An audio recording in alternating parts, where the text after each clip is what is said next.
Ahora, con respecto al contexto, el contexto siempre va a decir el dónde y el cuándo. ¿Okay? El dónde y el cuándo. Entonces, por ejemplo, el dónde, el cuándo y el quién. Esas tres cosas. Dónde, cuándo y quién. Tomen nota de eso porque cuando vayan a escribir el de ustedes, que tienen que escribir para la evaluación, tienen que tener en cuenta que tiene que decir el dónde, el cuándo y el quién. A ver, ¿quién sería allí el dónde en la parte azul de la pregunta? Y el cuándo no está. El cuándo no está explícito, pero está implícito. No está explícito porque se entiende que es en el momento actual. ¿Okay? En el momento actual. Pero si esa investigación quisiera abordar el mismo tema para el año 2019, entonces tendría que especificarlo allí en la pregunta. Tendría que decir en el año 2019. ¿Ok? O si estoy haciendo una investigación dentro de la universidad, por ejemplo, podría ser en el primer cuatrimestre del año 2019, por ejemplo. O en el tercer cuatrimestre del año 2019. Y así. O sea, tiene que quedar especificado en qué instante de tiempo se está haciendo la pregunta de investigación. ¿Sí? Cuando se hace una pregunta de investigación, tengan pendiente siempre esos cuatro factores. La relación, que es el último punto que hay que considerar en la pregunta de investigación, es la relación entre las variables. Por ejemplo, ahí dice, ¿en qué medida influencian los factores? Bueno, la relación es la influencia de esos factores en la denegación del servicio. Esa influencia puede ser especificada en números, o sea, que es lo que se intenta hacer. O sea, especificar en qué porcentaje, por ejemplo, cada uno de esos factores afectan la denegación del servicio. Por ejemplo, en qué porcentaje la longitud de recorrido afecta, en qué porcentaje las condiciones de tránsito, en qué porcentaje, por ejemplo, el tarifario zonificado, como decía Aileen, en qué porcentaje las condiciones climáticas. Todo eso sería en qué medida influencia. Sería una forma de medir la afección de esos factores en la variable dependiente.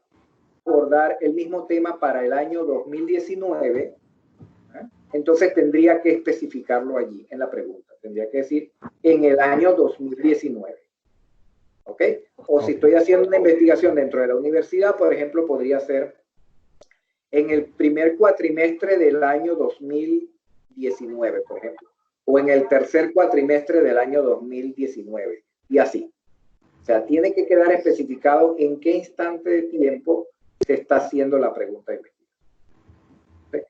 Cuando se hace una pregunta de investigación, tengan pendiente siempre esos cuatro factores. La relación, que es el último punto que hay que considerar en la pregunta de investigación, es la relación entre las variables. Por ejemplo, ahí dice, ¿en qué medida influencian los factores? Bueno, la relación es la influencia de esos factores en la denegación del servicio. Esa influencia puede ser especificada en números, o sea, que es lo que se intenta hacer. O sea, especificar en qué porcentaje, por ejemplo, cada uno de esos factores afectan la denegación del servicio. Por ejemplo, en qué porcentaje la longitud de recorrido afecta, en qué porcentaje las condiciones de tránsito, en qué porcentaje, por ejemplo, el tarifario zonificado. Todo eso sería en qué medida influencia. Sería una forma de medir la afección de esos factores en la variable dependiente. Y por eso la relación es importante. Ok, entonces acá en la siguiente filmina están las características de las preguntas de investigación. Una pregunta de investigación tiene que representar el qué de la investigación, porque el dónde, el quién y el dónde, el quién y el cuándo, que son las otras cosas que uno podría preguntarse están respondidas dentro de la misma pregunta de investigación. Entonces, la pregunta de investigación representa la respuesta al qué. Siempre se establecen los límites temporales y espaciales del estudio, ya lo acabamos de ver con el ejemplo anterior.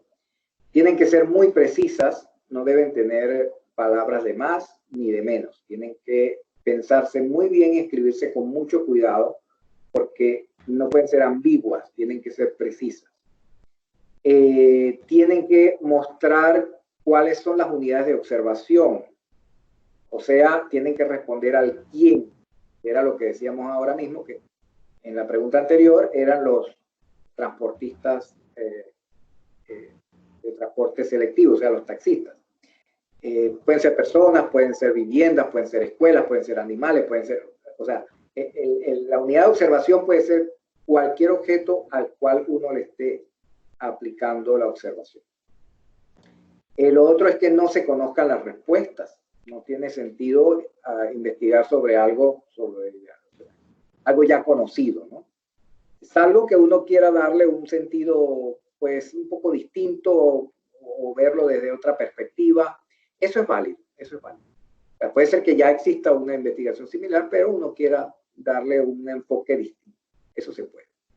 Que puedan responderse con evidencia empírica, es decir, que tenga datos observables y medibles. Esto es muy importante.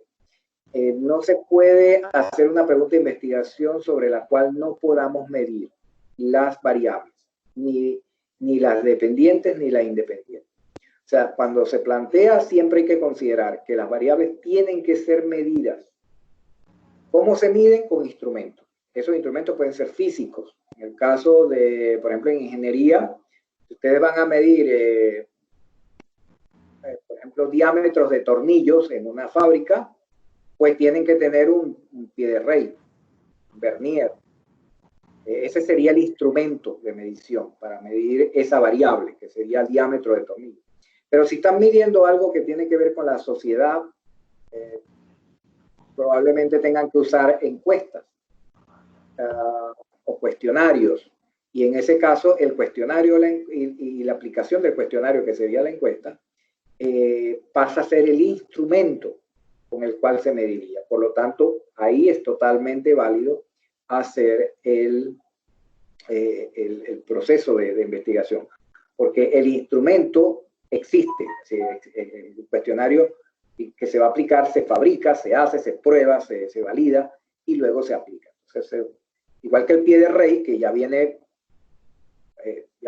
ya viene con validado, ¿verdad?, de fábrica para saber que exactamente mide lo que es. Bueno, igual los cuestionarios se pueden medir. ¿Sí? Hay preguntas de investigación que la gente mide, o hace preguntas de investigación que no se pueden medir. O sea, cosas que, por ejemplo, no existe el instrumento para medirlo, o el hecho es totalmente aleatorio y más nunca ocurre en la vida, por lo tanto, habría que esperar 100 años a que vuelva a ocurrir para poderlo medir. Entonces, en esos casos, pues, no hay manera de tener una evidencia empírica. Lo otro que tiene que tener en cuenta para hacer una pregunta de investigación es que implique usar medios éticos. En este sentido, es importante acotar que todas las instituciones, digamos, de investigación, universidades, institutos de investigación, etcétera, requieren que los investigadores demuestren que su tema de investigación, su pregunta de investigación, no va a crear conflictos con la naturaleza, ni con los seres humanos, ni con las sociedades. Religiosos. Sí, son temas que deben estar aprobados por un comité de ética. Las universidades hoy en día, acá en Panamá, todas tienen su comité de ética, y hay que someter al comité de ética esa pregunta de investigación. Eso se llama un planteamiento del problema, ya lo veremos más adelante. Y ese planteamiento del problema es el que ellos aprueban. Y si ellos lo aprueban, entonces se puede continuar haciendo el trabajo. Entonces, Hay normativas internacionales con respecto a eso también, hay unos protocolos que hay que seguir. Y todo eso pues hay que tomarlo en cuenta. El otro, bueno, que sean claras, las preguntas de investigación no pueden ser escritas de una manera que no se entiendan, tienen que ser sencillas, que se entiendan claramente. Y lo último es que el conocimiento que se obtenga sea sustancial, o sea, que sea útil a algún campo de estudio. No tiene mucho sentido hacer una investigación sobre un tema que, bueno, es irrelevante o no deja mucho interés en los lectores, pues, en las personas que lo van a utilizar. Entonces, esto hay que tenerlo en cuenta en el momento que uno va a redactar una pregunta de investigación. Todos estos puntos.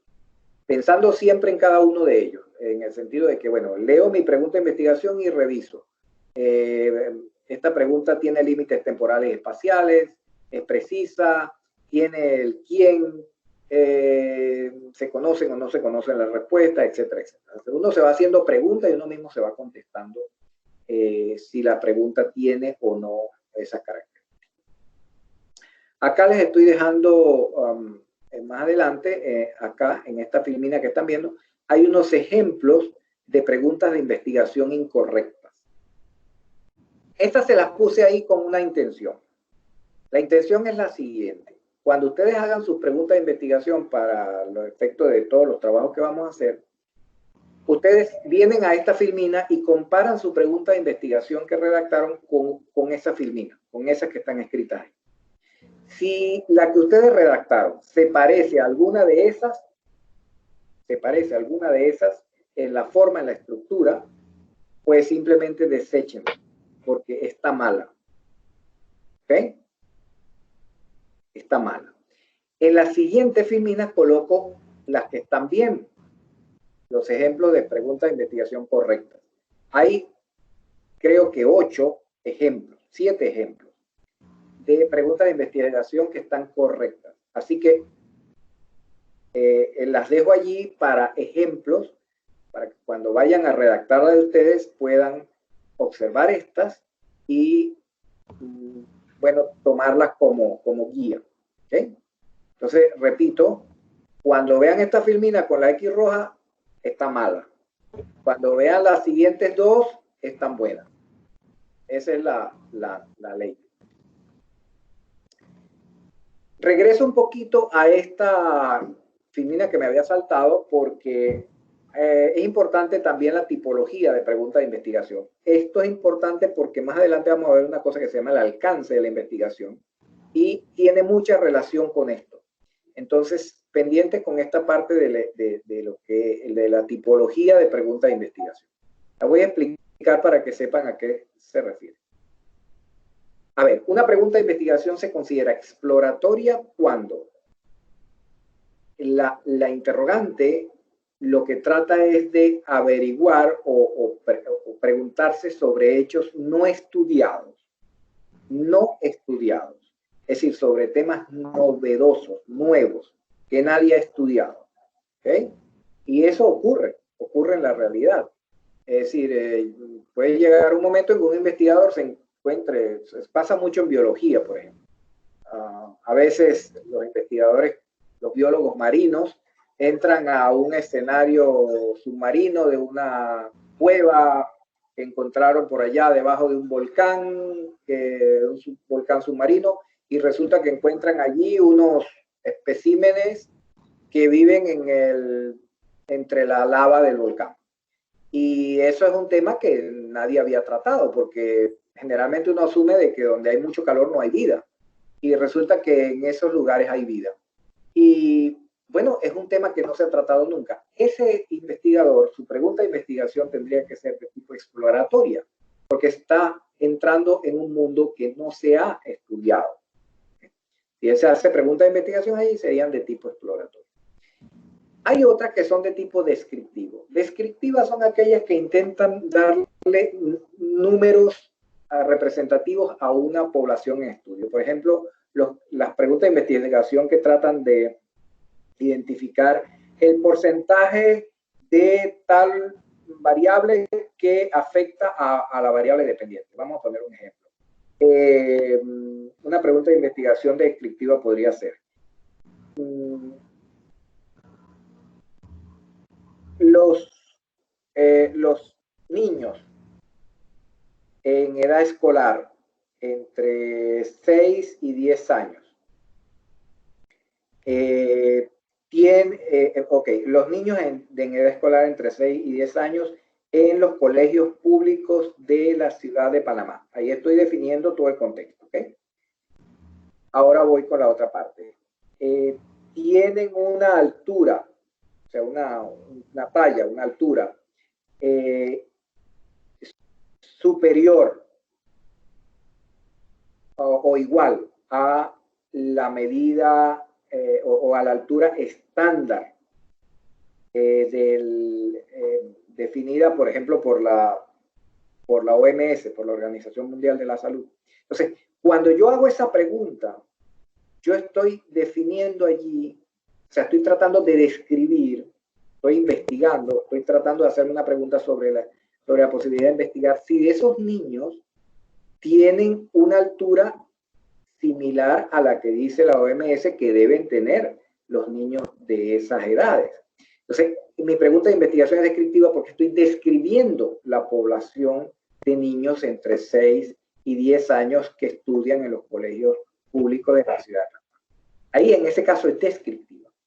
Ahora, ¿cuándo es correlacional? La correlacional es cuando yo comparo. Cuando comparo variables. Por ejemplo, ahí hay un ejemplo al final de donde dice correlacional, dice, a mayor asistencia a clase, mayor rendimiento escolar. Entonces, yo estoy comparando, estoy haciendo una valoración entre la asistencia, que es una variable, y el rendimiento escolar. Obviamente, el rendimiento escolar es la variable dependiente, porque es lo que el efecto. Siempre la variable dependiente es el efecto. Y la asistencia a clase es la causa. Pero entonces yo estoy haciendo una relación entre ellas. Dice, a mayor asistencia a clase, mayor rendimiento escolar. Podría ser inverso también. A menor asistencia a clase, menor rendimiento escolar. Y cualquier otra combinación que se me ocurra puede ser. Pero siempre en la correlacional hay una correlación entre las variables. Mayor que, a menor que, a mayor que, menor que. Cualquier combinación de esas. Y la última de los tipos es la explicativa. La explicativa trata de formar una ley. O sea, cuando uno se hace una pregunta de investigación de tipo explicativa, está tratando de darle una veracidad a un hecho. Entonces, o una certidumbre a un hecho. Y dice, establece incertidumbre de existencia de una relación de dependencia entre dos variables. Entonces, ahí hay un ejemplo también. Dice, el peso promedio de los estudiantes depende del nivel de estrés escolar. ¿Qué pasa si yo hago el estudio y encuentro que efectivamente para la población de estudiantes que yo estudie, los que tienen más estrés escolar, ¿verdad? Tienen un peso menor, Entonces yo logro demostrar, ¿verdad?, que el estrés escolar tiene relación con el peso promedio de un estudiante. Entonces, en ese caso estoy dando una explicación, por eso se llama explicativo. Estoy explicando que el peso promedio del estudiante depende del estrés. En ese caso, repito, sería una pregunta explicativa. El orden de trabajo por lo general es el que aparece ahí, es decir, los investigadores parten desde arriba y van consecuentemente hacia la explicativa. O sea, por lo general comienzan haciendo preguntas exploratorias, después se hacen una descriptiva, luego pasan a una correlacional, una o varias, porque pueden ser varias, y por último pasan a una explicativa ya para demostrar una dependencia entre las variables. O sea, ese sería toda la historia de investigación de un grupo de investigación o de un investigador particular. Sería más o menos el orden que se...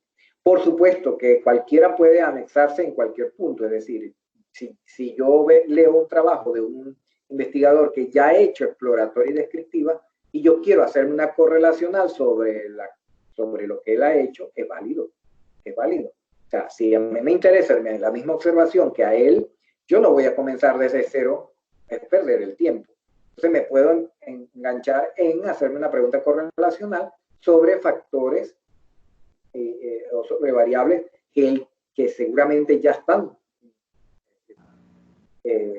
analizadas, o también puedo agregar otras. Fíjate, alguien podía haber hecho una investigación sobre el no voy, así como estaba planteada allí, y casualmente hay una observación que hace Aileen que dice, mira, pero puede ser las condiciones climáticas, y revisa y nadie ha investigado sobre condiciones climáticas en el no voy. Entonces ella anexa esa nueva variable y está perfecto. Está perfecto. O sea, ya ella no tiene que ir a lo descriptivo, probablemente a lo exploratorio, sino que va a hacer una correlación, que a mayor disturbio climatológico, mayor el número de no voice que da un taxista. Y está perfecto. ¿Okay? Entonces, esto es importante para efectos de definición. Una de las preguntas que normalmente sale o aparece en los exámenes es esta, ¿no? Les comento. Por ejemplo, se da una pregunta de investigación y se dice, determine a qué tipo pertenece. Y entonces ustedes tienen que escoger de esas cuatro exactamente a cuál tipo pertenece. Es importante entenderlo, pues, para efectos de